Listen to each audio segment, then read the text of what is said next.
Hello everyone, here's my next review. I think this is the fourth video that I've done now. And once again, in my pledge to show you lots of vintage items from the 20s and 30s and possibly earlier, here is a January 1938 copy of Photoplay magazine. And first of all, I just want to say I'm sorry if you hear any background noise, but my cats are playing with some toys to keep them busy so they won't step on this magazine, and I think they're milk ties or something, and they're kind of hitting the wood floor. So anyway, let's go ahead and look at this magazine. Now I'm going to be honest with you. I've only flipped through it a few times, but so I'm just going to kind of look through it like it's the first time I'm looking through it, and you know. So anyway, out on the cover we got a picture of Irene Dunne, big time actress from the 30s, very very pretty lady. Um, on this page, there's an ad for I'm gonna say that's Jimmy, and it looks like perfume. Um, Pretty cool ad. I think the interesting thing about this is there's people who actually pay money just for a page or a cover from this magazine. So it's pretty cool to show it to you in its entirety. Like these ads are pretty popular.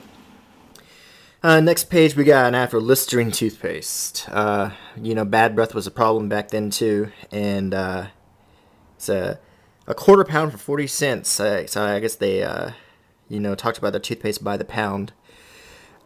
And we have a whole kind of scare ad about bad breath. Exposure. Look at the guy, and the girl was obviously offended by him. There's lots of reasons, you wanted to use Listerine, and here's a kind of a picture of the bacteria. So before gargling and after. Okay.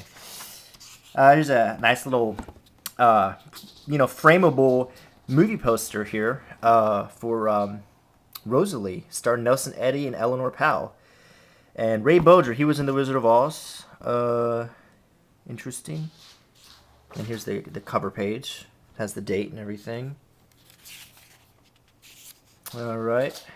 Manhattan Merry-Go-Round. It seemed like a lot of movies in the 30s had the word Manhattan in it, like Manhattan melodrama. But here we have something with Gene Autry, the Western actor, Cab Calloway, the Minnie the Mooch. If you listen to your 30s music, Joe DiMaggio. I think he married Marilyn Monroe. Yeah, looks like an interesting movie. Pretty eclectic cast there. I might have to go into Lynn Walton book and see if there's a review for it. Claudette Colbert, Charles Boyer, and Tovarich with Basil Rathbone and Anita Lewis. I love Claudette Colbert from It Happened One Night. Charles Boyer, all I know about him is the Casbah, Algiers, I think he was in. Basil Rathbone, famous for playing Sherlock Holmes. Looks like an interesting movie. It's got a 2-page spread here. Got a few scenes from the movie. This is the way they were advertised back then, which is pretty interesting. There's Fiona going at it. Okay. Now, let's keep going. Let's talk about choose the best picture of 1937. What are our choices? Humoresque. No, these are previous gold medal winners. Never mind. Outstanding pictures of 1937. We have The Adventures of Marco Polo. Alibaba Goes to Town. Let's see if I recognize any of these. Surely. Fire Over England. Actually, yeah. Betty Davis, I think, was in that. I think it public domain because my mom ended up buying that one pretty cheap in like the Big Lots bin. Heidi. the Hurricane. The Last Gangster. Oh boy. Prince of Zinda. The Prince and the Pauper. I think that one had Errol Flynn, I want to say. Topper, Cary Grant. Okay, let's just cut through this. Another nice ad. There's Federal Silver Foxes, elegance that is young and flattering. The brilliant silver Federal Foxes. I don't even know what this is. I think it's fur coats. Okay. Hollywood Dream. You actually had to read these things to even figure out what this was about. Okay, but it's still really interesting. If the Windsors had come to Hollywood, more royal family stuff. How Tyrone Power won the lonely heart of Janet Gaynor. Okay. Let's see. This is I Won't Marry Stokowski, says Garbo. And as we know, there was probably a good reason for that now. Okay. If you know anything about Greta Garbo, she was I don't think she was into men that much. Snow White and the Seven Dwarfs. This is a cool ad for it. You can see Mickey Mouse and Donald Duck and Pluto make a little cameo appearance. It's another two-page spread. You got the Seven Dwarves with little blurbs about them. Bashful is afraid of girls, and yet he loves Snow White. But when she turns to smile at him, he nearly dies of fright. I didn't know he was afraid of girls. I just thought he was bashful in general. Okay, Dopey's quite a loony guy. So mischievous and sly, but when you see him strut his stuff, you'll laugh until you cry. Disney movies were a really big deal. They were like the Pixar movies of the time. Let's see. George Raft. Oh, George Raft is one of my favorite Hollywood actors to talk about because he was supposedly so tied up with the mafia. If you've watched the movie Bugsy, the character played by Joe Mantegna was supposed to be George Raft, and he was friends with Bugsy Siegel and kind of showed him around Hollywood. But it was really interesting. Even though they made direct reference to movies he made, they never actually said George Raft at any point in the movie. They never said his last name. But it's pretty common knowledge that he, was at least friends with Bugsy Siegel. They're not going to say that in this magazine article, though. Not 1948. Let's see. A girl's best friend is her opposite. Let's see. The camera speaks. Okay. Ginger Rogers. Dancing partner for Fred Astaire. One of my favorite movies was Bachelor Mother. If you ever get a chance to find it, it's not available on DVD at this time unless you get the bootleg. And I'm just gonna go ahead and wait for them to actually make it. Anyway, it was 1938. Has David Niven. Really good movie. Here's a Photoplay's fashion history. It has some old pictures of silent film actresses.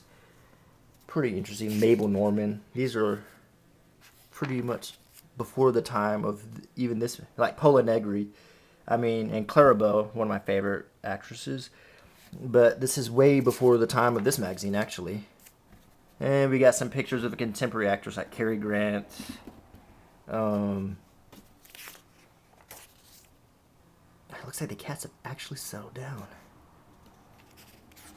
This is kind of like magazines now, except the actors are made to look much more respectable. It's not like when you look at magazines now and when we see, our actors taking cocaine or other things that they're caught doing or with ankle bracelets on or anything like that. Back then they were seen reading lines or lounging around and doing respectable things. Of course, I'm sure that there was an underbelly to all of it though.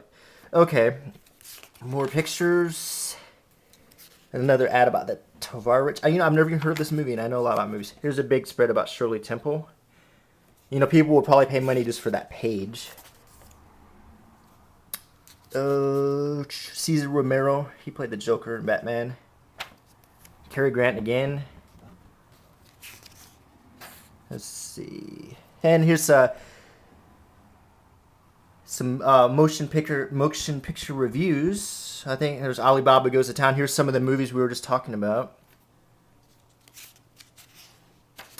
Actual color picture. Okay, Irene Dunn. She was the cover girl in this issue, and then here's some pictures of her looking pretty good. She was a pretty good looking girl. I'm flipping through. Wow.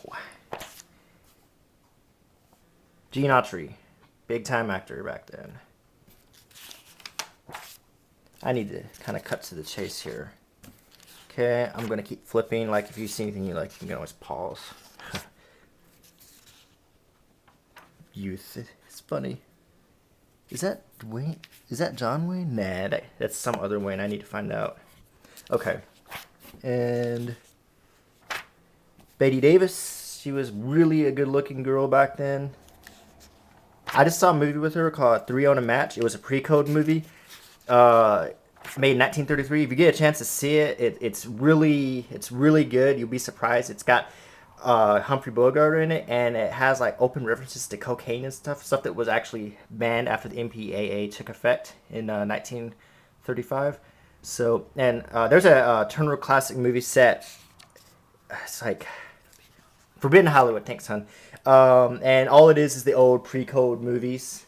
And we watched Three on a Match, Babyface, and Female. And all of them are like surprisingly, you know, they would be rated PG-13 nowadays.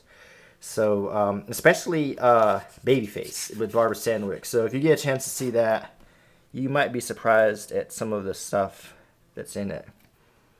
So here's the ads. Actually, I like looking at the old ads. Coughs due to codes. Hurt here. No kidding. Okay.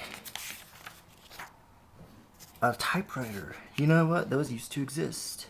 I actually used them. Okay. You know, I feel, Toms, it's funny that we have so much technology now, but actually, you know, apparently not very much changed between 1930s and when I was born, because, you know, we had typewriters and stuff. But things have sure changed now. Beech nut cough drops. Don't they make tobacco? And the last page. Okay. Boom. And we got a nice little Chesterfield ad to wrap it up on the back, because, you know, you got to watch for your T-zone. Make sure you pick the right cigarette. Okay. Anyway, I hope you enjoyed this review, and I certainly enjoyed it. So until next time, and I will review another vintage item. Okay, bye.